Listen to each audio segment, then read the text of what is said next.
El retrato oval. El castillo en el cual mi criado se había atrevido a entrar a la fuerza en lugar de permitirme, por desgracia herido como me encontraba, pasar una noche a la intemperie, era uno de esos edificios, mezcla de grandeza y de melancolía, que durante tanto tiempo erigieron sus orgullosas frentes en medio de los Apeninos, tanto en la realidad como en la imaginación de la señora Radcliffe.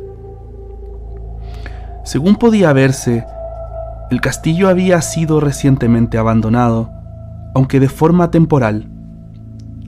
Nos instalamos en una de las habitaciones más pequeñas y menos lujosamente amuebladas.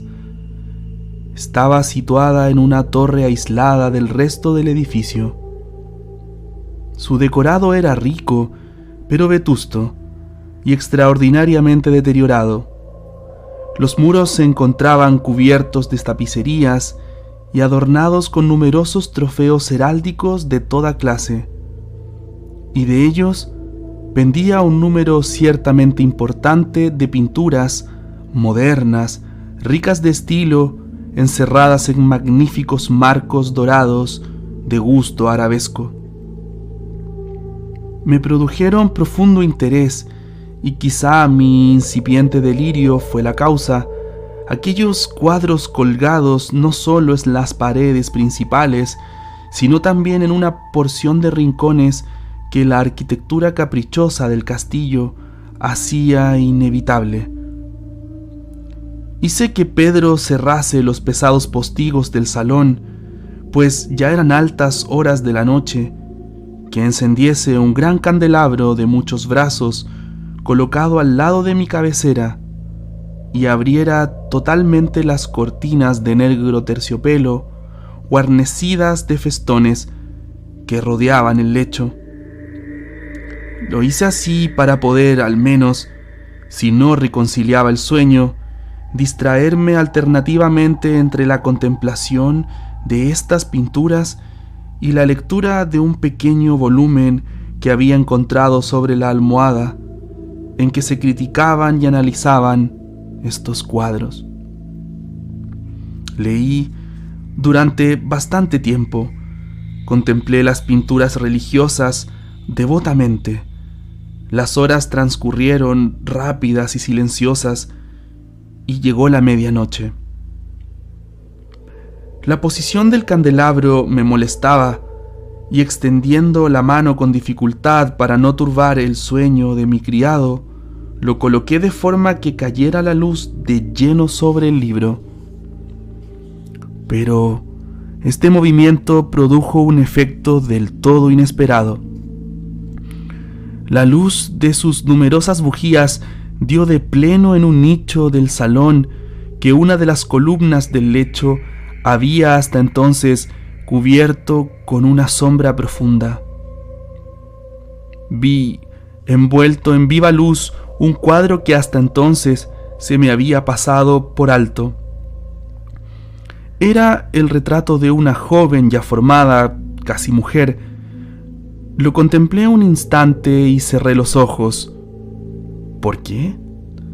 No me lo explico al principio, pero en tanto que mis ojos permanecieron cerrados, analicé con premura la causa que me los hacía cerrar.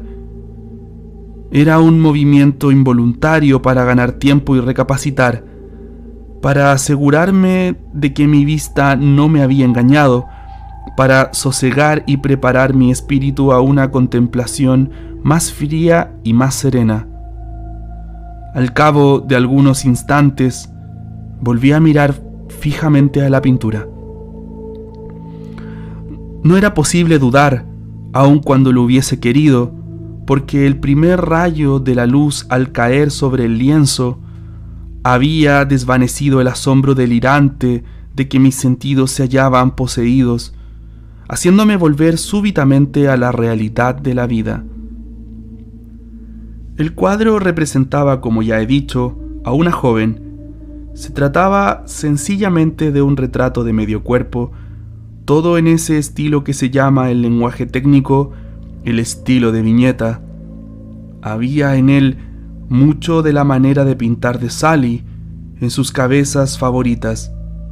Los brazos, el seno y las puntas de sus radiantes cabellos se perdían en la sombra vaga pero profunda que servía de fondo a la imagen.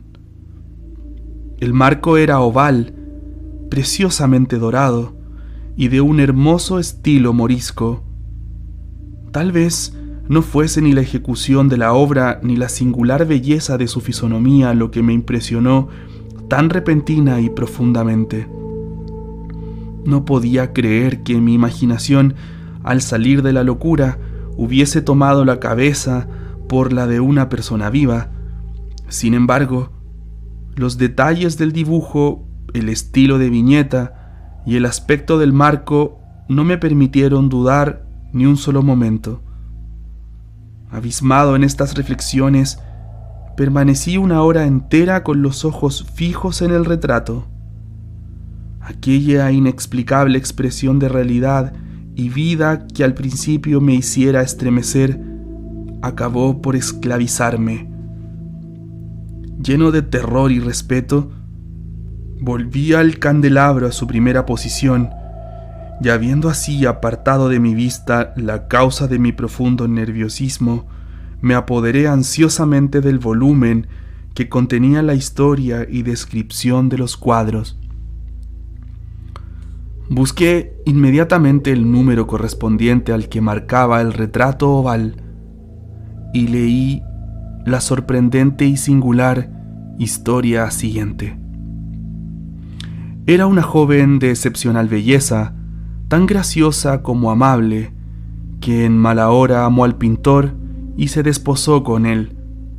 Él tenía un carácter apasionado y estudioso y austero, y había puesto en el arte sus amores.